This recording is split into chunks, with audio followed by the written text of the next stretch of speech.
The Brainerd Public Utilities Commission meeting for Tuesday, December 23rd, 2025. Call the meeting to order. Roll call, please. Higgins. Here. Matten. Here. O'Day. Here. Anglin. Here. All rise for the Pledge of Allegiance, please. I pledge allegiance to the flag of the United States of America and to the republic for which it stands, one nation under God, indivisible, with liberty and justice for all. Okay, we'll move along to approval of the agenda. So moved. Okay, motion and a second. Any further discussion? All those in favor say aye. Aye. All those opposed, same sign. Motion passes. Okay, we'll move on to the consent calendar. Notice to public, all matters listed are considered routine by the commission and will be all be enacted by one motion. There will be no separate discussion of these items unless good cause is shown prior to the time the commission votes on the motion to be adopted by roll call. Do we have a motion? So moved. Second. Okay, we have a motion and a second. Any further discussion? Hearing none. Roll call, please. Higgins. Yes. Matten. Yes. O'Day. Yes. Anglin. Yes. Okay, we'll move on to public forum. This time is allocated for citizens to bring matters not on the agenda to the attention of the commission. Time limits may be imposed. Is anyone here for public forum? Okay, anybody online? Okay. All right, with that, we'll move on to commission committee reports. Personnel committee. Actually, aside from what we're going to go over in our packet, and I think that was just the meeting to go over the potential new job description to bring to the city council if this board approves it, so. Okay, well, thank you very much. So we will move on to and discuss approve water wastewater operator job description and recommend to city council for final approval. Anybody like to speak to that? Yeah, I can speak to that, Mr. Chair. So upon review of the roles and responsibilities of our current wastewater and water operators at each facility, the management team is presenting a new combined position to backfill the current vacancy at the wastewater treatment plant. That new job description is shown attached to this agenda. The Personnel Committee did review and discuss this proposed job description at its meeting on December 10th. The purpose of the new position is to consolidate responsibilities between our wastewater and water operator staff into one single hybrid position. The approach is really to try to get some operational flexibility at both the water treatment plant and wastewater treatment plant. By creating the role, the management and operator staff will be better equipped to respond to operational needs as they arise, or maintenance needs at either facility. Related to the new position, for current employees at the water treatment plant or wastewater plant, the operators will have the option to reclassify into that new position if this is approved by the city council, provided that they meet the minimum qualifications of the combined job description. During that classification process and within the city's employee policy manual, they would be able to reclassify and would advance to the next step on their wage grid with at least a 3% minimum increase. Just for a little bit of process, if the commission approves the job description today and the city council further approves that at their next meeting, the next steps would be to negotiate the wage rate with IBEW. And then once that wage agreement is reached, it would be presented to the commission and city council for final approval. We are recommending as staff and from the personnel committee to approve the attached water wastewater operator job description and recommend forwarding that to city council for their review and approval of the job description. Okay, thank you, Paul. Anybody have any questions, comments? I mean, Yes, Jeff. does anybody know what kind of, this combined position, is it very popular across the industry? Or are these kind of isolated positions? Does anybody know that? Hi, yeah, Jeff, thank you for the question. We're seeing throughout our industry where we see a combining of operational and troubleshooting tasks that align very closely. So if we look out at surrounding communities, you'll see a water, wastewater operator, hybrid positions coming. Just because of the tailoring of our technologies, our SCADA systems, our equipment, they're a lot alike, if I can say that. Okay, thank you. Yes, Dolly? So just a couple more things. So the the job requirements include both holding water and wastewater licenses, which our current wastewater operators already hold both necessary licenses and can transition easily. So, you know, when we talked about this initially and we looked at this, just the fact that our employees are pursuing additional permit or certifications and education, I just have to commend, because it is a great way to be able to fulfill a dual role. And I really commend the leadership team in encouraging employees to continue to educate them, get education, and get those certifications and qualifications. So I just, going with your question, Mr. Chesak, I believe that this is going to become a wave of the future, that this is going to be a necessary thing anyway. So I commend the staff and the employees for taking the initiative. Yeah, great point. Any other questions from commissioners? Been hoping for a motion from Dolly. I would move to approve the new job description and forward on to City Council for approval. I'll second it. Okay, motion is second. Any further discussion? The only problem I see with the whole thing is it took Paul a little bit too long to read it. See if you can do better next time, Paul. I'll try my best. All right, we have a motion and a second. We've had discussion. All those in favor say aye. Aye. All those opposed, same sign. Motion carries. Thank you very much. All right, move on to the Finance and Operations Committee. Any update? No.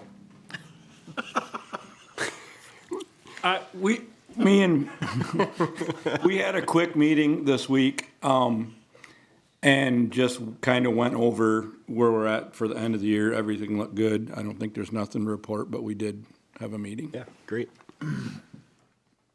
Okay, Mark, you're sticking to your promise. Yep. Okay. All right, we'll move on to unfinished business. So see attached separate memo regarding updates on unfinished business. We do have the unfinished business memorandum. So would anybody like to make comments? Is that by chance up on the screen or anything, that memo? Or do we have that just in front of us as we sit here, each of us? It is up on screen. Okay. Can we go to that where it talks about the ordinance 705, I believe? The rewrite of Brainerd City Code Section 705 water system. Yeah, you want to just read the first line or two for me?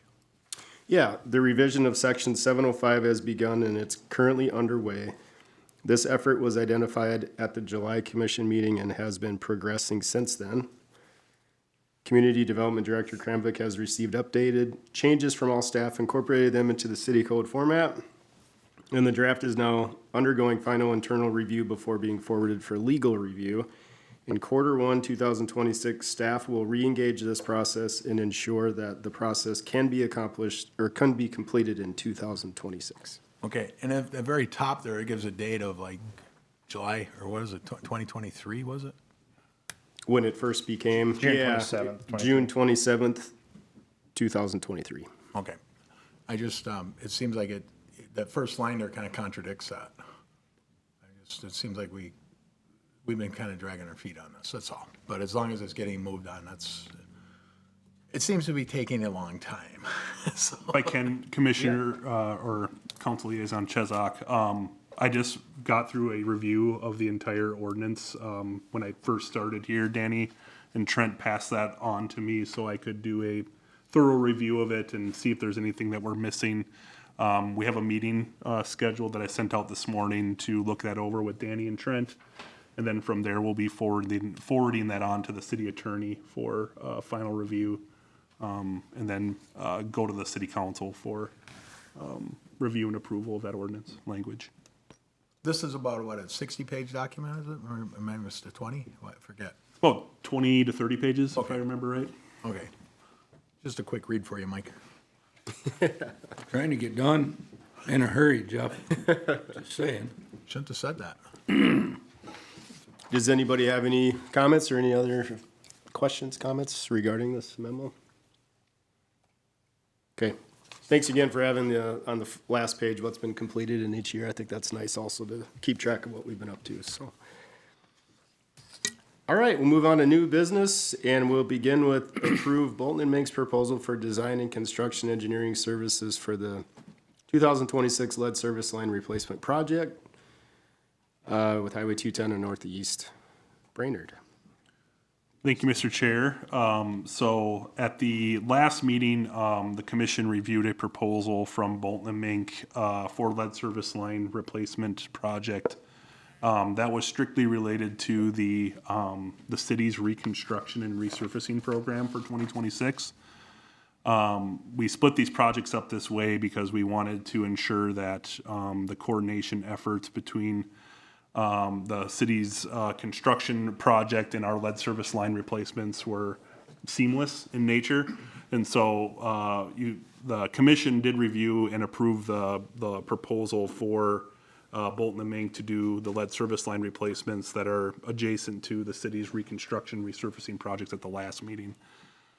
So just a quick reminder, the utility was allocated around $2.6 million for 2026 to cover lead service line replacements. We figure that that's going to get us between 120 to 150 service line replacements. There was about 60 lead service lines, 60 to 70 in the reconstruction resurfacing project limits. And so in order to utilize the total amount of funding that we've been allocated, this separate project is coming before the commission, which will really focus on a couple of services along Highway 210 in their first year of construction for that project. And then we're starting on kind of a phased approach and working across Northeast Brainerd, starting at Gillis Avenue, going to First Avenue and Second Avenue, and trying to get as many lead services that have been identified or galvanized services that have been identified done for that $2.6 million. So the proposal in front of you today is for that specific project. The project plans and specifications must be submitted by March 31st, 2026. We've already had a kickoff meeting with Bolton and Mink for the city reconstruction resurfacing project. Lead service line replacements, we would plan on having another one for this project and kick this project off with materials going out to residents right after the first of the new year to get them signed up for the replacement program. The total fee from Bolton and Mink, that includes design, construction, and property owner coordination, is for $191,750. That equates to about $3,000 per service in design fees. So MDH caps these service line replacements at $25,000 per service. And so that leaves us about $22,000 per service line, which would be that capped limit. On historical projects that I've worked on, we were seeing anywhere between $15,000 and $20,000. So I think we're plenty safe. And it really depends on the construction method that we'll be looking at in more detail with Bolton and Mink as we move through the design process. So staff is recommending that the commission approve the Bolton and Mink proposal for the 2026 lead service line replacement project for Highway 210 in Northeast Brainerd in the fee not to exceed amount of $191,750. Okay, thank you, Paul. I make a motion to approve as staff recommended. Second. Okay, motion and a second. Any further discussion? I just have a few questions. Yes, if I may. Dolly. So the 2.6 million, if we're 2026, is just to cover these particular areas that we're discussing, but we identified 1,046 service lines. So that's just for 2026. So what is the property owner to do? And are we only notifying the people in these sections here that we're working in? What's the outcome for future financing? And, I mean, can you shed a little light on some of that? Yeah, so we are on the the Minnesota Department of Health's project priority list for upcoming years of lead service line replacements. They have capped our amount because right now all the cities in Minnesota are going through the same process. So we are slated for that 2.6 million over the for the foreseeable future. Per year? Yep, for the foreseeable future. It's just really going to come down to how long that funding stream lasts. I think the most up-to-date timeline to have our system completely lead-free is 2033. And so as these projects come about, we'll continually kind of work in that phased approach across our heavier service line areas to keep our projects kind of consolidated. But we're hoping that 2.6 million just keeps coming in the door every year, and we can knock off 120 to 150 services. For this project, the property owners that will be affected by the project are the only ones that are getting sent notice. We do have separate notices that have already gone out the door. Every year, we need to send out notices to residents that have a known or unknown galvanized service line. They need to get a notice every year, and that has to be certified to the Department of Health that we've notified that resident. Okay. So I guess moving on with that, what are the implications if funding runs out and we've identified these to the property owners? And then that's part two. My very next question is, if we've got renters and landlords, and I mean, if we can't get into the buildings or the structures, is that going to pose a problem? And where does that leave the property owner if it doesn't get done during this time? Yeah, so right at the beginning of the project, there'll be a packet of materials that are sent out to the property owner. And there's an agreement that's attached to that basically says, here's the property owner's responsibilities, here's the utilities' responsibilities. These service line replacements are coming at no cost. It kind of works them through what is a galvanized service line, why are they a problem, et cetera, et cetera. But in order for us to move forward with replacing their service line, they'll need to sign that agreement. There is a section in that agreement that says that I do not want to participate All right. in the program. And so I guess I jumped the gun on that. So that second part of the question was for those property owners outside these areas that are known to have that, if funding runs out, where are they left? That's a good question that I don't know if anyone can answer at this time. So most of the lead service line funding came through the IIJA infrastructure bill by the federal government. And, with everyone tapping into this funding source right now, I think MDH is working through to try to get everyone some funding to start working through their known service lines. We are very high on the list because we have a large number of them, like the city of Duluth, Brainerd, some of these older cities that have a lot of lines. But what we know right now is on the PPL, we've been capped at that 2.6 million a year for the foreseeable future, and past that point, unless more funding packages come along at the federal or state level, we'll have to kind of take it as it comes, I guess, when we get to that 2033, 2034 timeline. So last quick question on that one. If somebody does say, I don't want you to come do this, I'll just deal with my galvanized line. Could somebody outside the area, in order to utilize the 2.6 million, could somebody outside the area say, you know what, I'm close enough, could I be part of that? Right, yeah. So right now, that 60 to 65 service lines as part of this contract is really an estimate until we start diving into quantities. And so we'll add more on to the project as we go and get them so we can utilize that full funding amount. Okay, thank you very much. Yep. That's all I have. Okay, we have a motion and a second, and we've had discussion. All those in favor say aye. Aye. Aye. Those opposed, same sign. Motion carries. We'll move on to item B. And Mr. Sandy. Thank you, Mr. Chair. So BPU staff, and more specifically Trent, has been in some discussions with Eden Renewables LLC about a potential solar project that could supply power to BPU and potentially result in a purchase power agreement between the parties. Some of the preliminary discussions we've had are just related to this confidentiality agreement. And so before, Eden Renewables had sent us a version of a confidentiality agreement they've used in the past. And speaking with our legal counsel, They provided us a draft of a confidentiality agreement that meets the Data Practices Act. And really, it's to protect the developer from disclosure of trade secret data.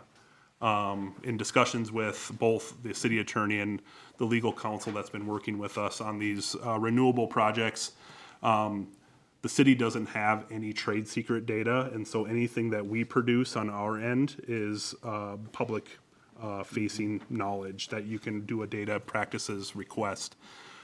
This agreement is solely for the purposes of them protecting what they consider trade secret data, moving forward into the negotiation process. And so there is language in that confidentiality agreement that if they do have items that they have disclosed as trade secret data, that they need to make sure that's clearly identified on the documents when they get sent to us. And this is really to just protect the developer in any negotiation process from disclosing what their rate is or whatever that might come that they consider trade secret data. So this has been reviewed by both attorneys and approved of. It meets Data Practices Act requirements, and we're just looking for authorization to enter into this agreement with Eden Renewables for this potential project. Okay, thank you, Paul. Any questions from commission? Move to approve the confidentiality agreement with Eden Renewables. Okay, there's a motion. Is there a second? Second. Okay, motion a second. Any discussion? Okay, hearing none. All those in favor say aye. Aye. Those opposed, same sign. Motion carries. Okay, we'll move on to staff reports. City Administrator report. Thank you, Mr. Chair. In addition to my written report, just had a few comments. Charter Commission did meet last week. Staff received some good feedback from that body, a joint body. We are working on making some edits to that document, and we will be re-presenting in January. Paul and I are actually working pretty closely on some of those edits that we've received, the comments that we received last week. Second thing, I just want to wish everybody a Merry Christmas and a Happy New Year. It's been a good year. Looking forward to a fun 2026. And lastly, and I'm sure there'll be others that will say the same, I just want to thank Commissioner O'Day for your decades of service to the city in a variety of capacities. So just congratulations on a very successful career, and enjoy your next adventure in life, whatever that might be. Thanks. Other than that, I'd be happy to take any questions if you have them. Okay, thank you. Any questions for the City Administrator? Okay, same to you. Merry Christmas. All right, Council Liaison Report. Mr. Chezak. Thank you, Chair Anglin. Yeah, you know, my brakes don't brake, my starter doesn't start, my generator doesn't gen, my pistons don't work. And I just want to echo what Mr. Bro said to Mr. O'Day. I mentioned this at our last council meeting. I appreciate the time he spent on the city council and service here on the utility commission. I appreciate everybody else's input and participation as well, being willing to come up here and go through the information, take the time. It's an effort, and I want to extend a very Merry Christmas to all of you and a Happy New Year as well. That's all I have. Thank you very much. Thank you, Jeff. Any questions for Jeff? All right, same goes for you as well. HR Director Report. Chris. Well, good morning. I've worked with Mark for many years. With that said, this is also my final meeting as well for the Public Utilities Commission. So wish you all the best in the future, and Merry Christmas to you all. All right, thank you, Chris. Same to you. Any questions, comments for Chris? All right, Public Utilities Director Report. Thank you, Mr. Chair. So besides what's written in your packet here, just want to kind of, a couple of highlights. Danny and Charlie and I, we did attend the MESRB annual legal, regulatory, and legislative update conference at Arrowwood Lodge between December 4th and 5th. It was Danny's and I's first time attending that conference, and I think we gleaned a lot of information from the conference. mostly related to the regulatory environment that we're kind of seeing on the MPCA side at the wastewater treatment facility. Also gave us some sessions on cost of service and rate studies, which was very helpful, I think, from Danny's side and from my side moving forward. In addition to those formal presentations, we had some interactive discussions and opportunities to explore best practices with other organizations, which I think is a huge part of those conferences, and talking with peers and other communities that are dealing with the same things that Brainerd is dealing with. We did have a joint wastewater management board meeting on December 11th, and that was to review the progress on the wastewater treatment facility plan. During the meeting, we reviewed a detailed presentation from Bolton and Mink summarizing the development of the facility plan and really outlining liquid treatment process alternatives to the board. That board packet and the minutes will be available for anyone to view on how those conversations went, but I think they were very valuable conversations, and they'll be moving forward onto the biosolids side here for the next wastewater management board meeting. Otherwise, we've had a couple of water main issues here in the last few weeks, and I just want to extend a thank you to our staff. One of the breaks happened on probably the coldest day of the year so far, which was, it's always great to see the collaboration that takes place when something like that happens. Yesterday was another great example. The sewer crew was over there helping them keep the hole clean out on Mill Avenue, and that project got done, in about 4 or 5 hours to repair a water main in Mill Avenue. So just a huge shout out to staff. Without them responding and being there during the coldest day of the year, it goes to their drive, their work ethic, and being able to respond to those emergencies when they arise. So I just want to do a shout out to staff in that regard. Besides that, I hope everyone has a Merry Christmas, Happy New Year, and we'll look forward to 2026 as we pursue a lot of large projects. So looking forward to that. Okay, thanks, Paul. Any comments, questions for Paul? Only one question, sir, if I may. The Blue Stream PDF software that you talked about, is that what the street department currently uses? No, so this is more for like administrative staff and sharing of project information between city departments. So, for example, if James Kramvik gets in a development project, Bluebeam allows you to create a session where everyone can collaborate on the same document, rather than passing documents back and forth through email where stuff gets lost. And so it's very heavily used in the consultant industry. It goes, Mike, I'm sure I think you guys have been implementing it just now. And so it also allows that cross collaboration with our consultants when they have submittals to review. Awesome, thank you. And awesome report. Thank you very much. Appreciate that. Okay, thank you, Paul. Move on to the finance manager report. Danny. Thank you. I guess to just highlight some items in my report, I don't have anything in addition to my report, but the Tyler payment processing and converting from our credit card processing fees going to customers, and when we said it was not going to be delayed, it has now been delayed with some challenges with approvals at the IRS from Chase Bank, but that is being resolved this week, so we should be up and running by February. But that has been an ongoing issue. Councilmember Chesak had some questions in the budget presentation as it relates to the hydro facility. In the 2026 budget process, on the first page of my report, there's some information there. If anybody has any questions, I'll be happy to answer them.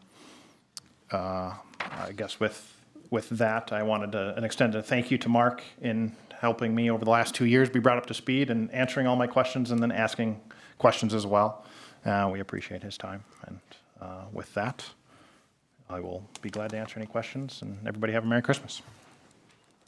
Okay, any questions for Danny? All right, thank you very much. Operations manager report. Trent. Thank you, Mr. England. Nothing to add to my report. Just want to extend the happy holidays to everybody and thank you for many years of service from Mark and Chris. we don't get here today by accident, so people are here before us, and we appreciate all that. And as we put a close to 25, we look forward to going into 26. Thank you. Bet. Any questions for Trent? Thanks for the graphs. That's how I absorb information. Pictures. All right, Charlie. Thank you. I don't really have anything unless there's questions on the report that was presented in front of you. Again, Merry Christmas, Happy New Year to all staff, and thank you for Mark and Chris's long years of dedication and support throughout our endeavors, and hopefully looking forward to 26 and a bright future. Thanks, Charlie. Anybody have any questions, comments for Charlie? You guys do too good of a job. There's no questions for you. So what can we say other than nothing, I guess? All right, we'll move on to commission member reports. Mike. Is it your last meeting, Chris? Well, I guess congratulations on your retirement and thank you for your service. I'm retiring effective January 23rd. Okay. And Mark, same to you. It's been a pleasure sitting here with you for the last year. I've learned a lot. I've been challenged by some of the arguments and the back and forth, and I appreciate that. Trent, you guys killed it on the water main debacle. I wanted to say how much, I've been there. I've had to do that in the middle of the winter.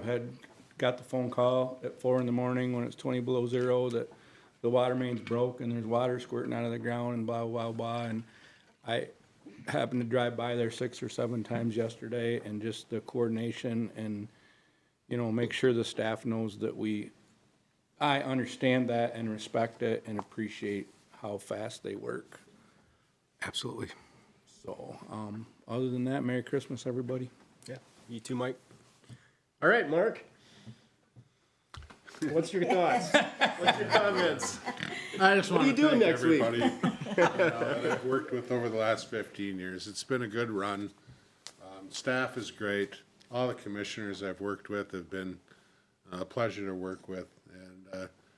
And, over the years, the commission members that have been appointed just keep getting better and better. So your dedication is appreciated, and it's been a pleasure, and thanks. All right, thanks, Mark. Time to grill him with questions, guys. One last chance. No, I'm done. Okay, Dolly.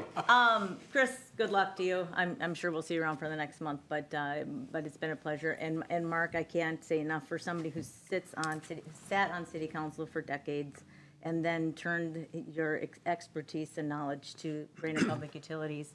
You make people think, and it's been very much appreciated, and I certainly hope you don't fail at retirement. I do hope that you look at maybe coming back. I'm going to become an alcoholic. I figure it won't kill me at this stage. That's all. Is that how you drop the mic? I think you just dropped the mic. At least he's honest. Yeah, move to adjourn. What do you mean become? All right, well, yeah, how could I follow that up? Well, no, I this time of year, we obviously all think about what we're thankful for, and I think we're all thankful for the people that we get to work with, that we get to show up every day, and all of our staff and our customers too, right? So I just extend a happy holidays to everybody. Merry Christmas, Happy New Year, and to Chris and Mark, yeah, job well done, and please enjoy retirement, and don't forget about us, though. We'll be here for you. So, all right, I think that's all I have. Is there a motion to adjourn? I'd like to make a motion to adjourn to the joint charter meeting. Is it set? Okay, and that meeting is there a set time and date? Okay, but it will occur potentially before our next. January 17th. Okay. So do we need to adjourn to that, Well, you could, technically? As a courtesy, I would check with Chairman Scheib. It has not been identified yet as a joint meeting. I presume it probably will be, but I think I would check with Chairman Scheib, just to make sure that it's a joint meeting. Well, it's up to you. You can make a motion to whatever you want, but Well, I'd like to adjourn to that, and then we'll talk to Shipe in the meantime. Okay. No, I think that makes perfect sense. Do you have any comments on that? No. Okay. What's that? Who seconded? We have a motion, second? All right, motion and a second. Any discussion? Hearing none from Mark. All those in favor say aye. Aye. Those opposed, same sign. He's like, Wait, did motion passes. someone say 35 minutes? Because it was literally exactly 35. That was for you.